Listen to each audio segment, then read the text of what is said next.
दोस्तों स्वागत है आपका हमारे YouTube channel Hindi by coaching sir पे। दोस्तों सेकंड जो हमारी क्लास है वो है शब्द को लेकर के। तो आज हम पढ़ेंगे शब्द के बारे में। दोस्तों हमारे पास जो है टॉपिक वो है शब्द। ठीक है, शब्द की अगर बात करूं दोस्तों, शब्द के जो भेद होते हैं तत्सम, तद्भव, देशज और विदेशज। ठीक है, वो क्या होते हैं, किस प्रकार से होते हैं, उनका शॉर्टकट कैसे पता चले कोई शब्द तत्सम है, तद्भव है, देशज या विदेशज है। ठीक है, तो पूरा हम समझेंगे। उससे पहले देखिएगा, सबसे पहले शब्द के भेदों के बारे में पढ़ रहे हैं। एक तो होता है दोस्तों तत्सम शब्द। तत्सम कौन सा शब्द?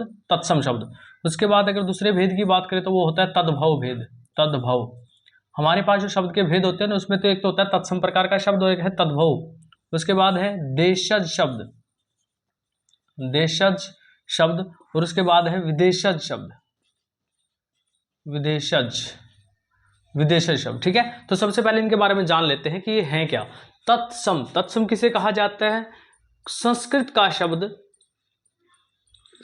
संस्कृत का शब्द जो हिंदी में प्रयोग किया गया हो, जो हिंदी में प्रयोग किया गया हो, प्रयोग किया गया हो, किया गया हो। अगर कोई भी संस्कृत का शब्द यूं का यूं हिंदी में प्रयोग कर दिया जाए तो वो तत्सम शब्द कहलाता है। जैसे मैं यहां पे लिख देता हूं अग्नि, ठीक है, या फिर मैं लिख देता हूं पितृ। तो आपको पता है अग्नि, आग को संस्कृत में अग्नि कहा जाता है, पिता को संस्कृत में पितृ कहा जाता है। तो अग्नि और पितृ जो शब्द हैं वो संस्कृत के शब्द है, इसलिए इनको तत्सम शब्द कहा जाएगा। अब हम बात करते हैं तद्भव किसे कहा जाता है। जो शब्द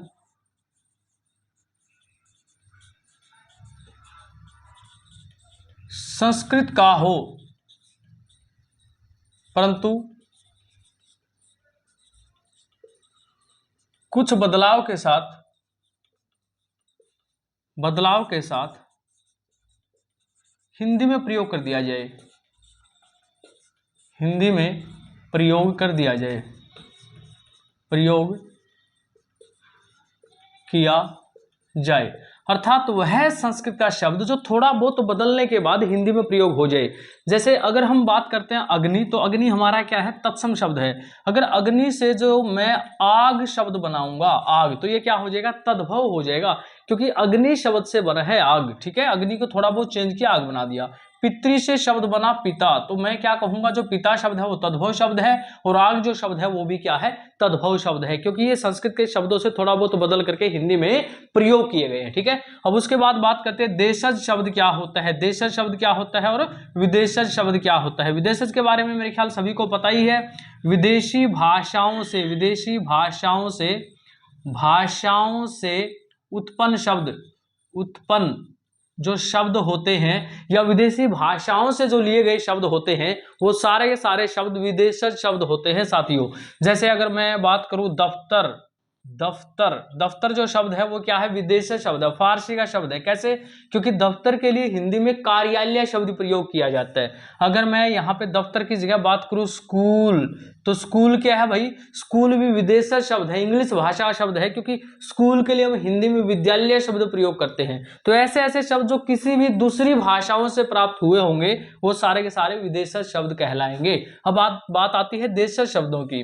वो शब्द जो देसी, हमारी खुद की भाषा से थोड़ा बहुत बिगाड़ करके हमने पैदा किए। देखो, जो संस्कृत से बिगड़ करके आए हैं वो हिंदी में तो वो तद्भव कहलाए, मगर जो हिंदी के ही थोड़े बहुत अपने आप पैदा हुए शब्द है, थोड़ा बहुत जो हमने है शब्द को निर्माण किया, तो वो क्या कहलाएंगे? देशज शब्द कहलाएंगे। अर्थात देशी भाषाओं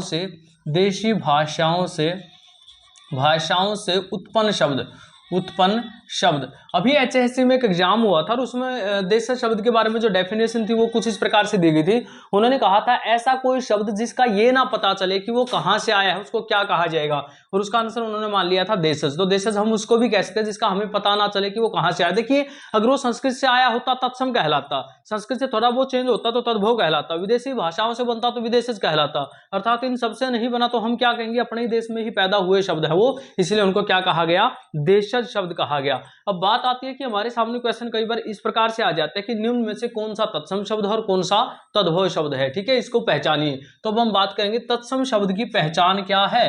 वैसे तो हमें पता है कि तत्सम शब्द संस्कृत के शब्द होते हैं, जो भी संस्कृत का शब्द होगा वो तत्सम होगा, मगर अब हम समझेंगे शॉर्टकट, ठीक है, कि हम किसी भी शब्द को देख के कैसे पहचान लें कि वो संस्कृत का है भी या नहीं। ओके, तो चलिए एक बार इसको उतार लीजिए, उसके बाद स्टार्ट करते हैं शॉर्टकट। तो चलिए अब हम बात करते हैं तत्सम शब्दों की। तो सबसे पहला शॉर्टकट देख लिए भाई, यदि किसी भी शब्द में, हम यहां पे क्या लिख रहे हैं, यदि किसी भी शब्द में, किसी भी शब्द में, किसी भी शब्द में, अगर किसी भी शब्द में आपको विसर्ग मिल जाती हैं, क्या मिल जाती हैं, विसर्ग। विसर्ग कौन सी होती है, जो दो बिंदी हम लगाते हैं ना शब्द के बाद, वो, ठीक है। तो अगर कोई भी ऐसा शब्द है जिसके अंदर हमें विसर्ग मिल जाती है तो वो शब्द क्या होगा, वो शब्द तत्सम शब्द होगा। जैसे मैं यहाँ पे उदाहरण के रूप में लिख देता हूं, मैंने यहाँ पे लिख दिया प्रातः, मैंने यहाँ पे लिख दिया नम है, मैंने यहाँ पे लिख दिया राम है। तो ये सारे के सारे शब्द क्या हो जाएंगे, सारे के सारे शब्द तत्सम कहलाएंगे। क्यों कहलाएंगे, क्योंकि विसर्ग का जो प्रयोग है ना वो संस्कृत के शब्दों में ही होता है, ठीक है। तो हम क्या कहेंगे, एक शॉर्टकट हमारा क्या है, अगर किसी भी शब्द के अंदर हमें विसर्ग लगी मिल जाती है तो वो सारे के सारे शब्द क्या होते हैं, लगभग संस्कृत के होते हैं। नंबर दो देखिएगा, अब हम क्या लिख रहे हैं, यदि किसी भी शब्द में, यदि किसी भी शब्द में, किसी भी शब्द में, क्या भाई, किसी भी शब्द में क्या मिल जाता है, री, जो हमारा एक स्वर है, हमारा एक स्वर है री, इसका प्रयोग मिल जाता है, ये लिखा हुआ मिल जाता है, इसकी मात्रा लिखी हुई मिल जाती है, तो वहां पे भी क्या होगा, तत्सम शब्द होगा।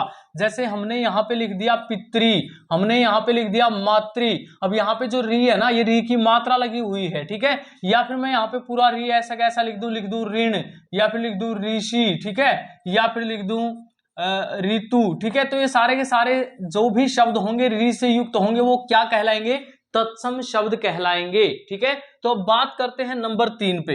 मेरे ख्याल से नंबर 2 तक आप समझ चुके हो, अगर किसी भी शब्द के अंदर विसर्ग लगी मिल जाती है तो वो तत्सम शब्द होगा। नंबर 2 कि अगर किसी भी शब्द के अंदर री का प्रयोग मिल जाता है तो वो भी क्या होगा, तत्सम शब्द होगा।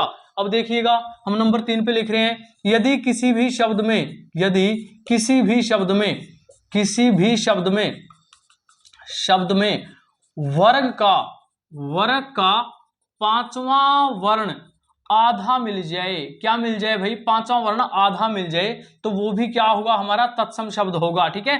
वर्ग का पंचम वर्ण कौन सा होता है मैं आपको बता दूं, अंग, य, ण, न और म, ये जो वर्ण होते हैं ना वर्ग के पंचम वर्ण होते हैं। अगर ये वर्ण किसी भी शब्द के अंदर आधे मिल जाते हैं या हलंत लगे हुए मिल जाते हैं, एक ही बात है, तो वो भी क्या होगा, तत्सम शब्द होगा, ठीक है। तो देखते हैं कैसे, अगर हम यहां पे लिखते हैं वांग में, तो वांग में क्या होगा, तत्सम शब्द होगा, ठीक है। यदि हम यहां पे लिखते हैं संजय, तो संजय यह आधा है तो तब भी क्या होगा, हम कहेंगे वो भी क्या है, तत्सम शब्द है। अगर हम कहेंगे षणमास, षणमास में न आधा लिख दिया तब भी हम क्या कहेंगे जी, तत्सम शब्द है, ठीक है। अगर हम लिखेंगे जगन्नाथ, जगन्नाथ में क्या है, न आधा है तब भी हम क्या कहेंगे, तत्सम शब्द है, ठीक है दोस्तों।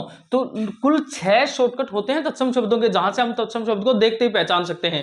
3 आप कर चुके, तीनों में से एक क्या है, यदि किसी भी शब्द में विसर्ग लगे मिल जाते हैं। नंबर 2, यदि किसी भी शब्द में री की मात्रा मिल जाती है, री लिखा हुआ मिल जाता है। और नंबर 3, यदि किसी भी शब्द में य, अंग, ण, न, म वर्ग का पंचम वर्ण आधा मिल जाता है, ठीक है। तो इस वीडियो में हम यहां तक करवाते हैं। अगर आपको समझ में आए और आपको वीडियो अच्छी लगती है तो कमेंट करके जरूर बताना कि अगली वीडियो आपको चाहिए या नहीं चाहिए, ठीक है। तो तब तक के लिए जय हिंद, जय भारत।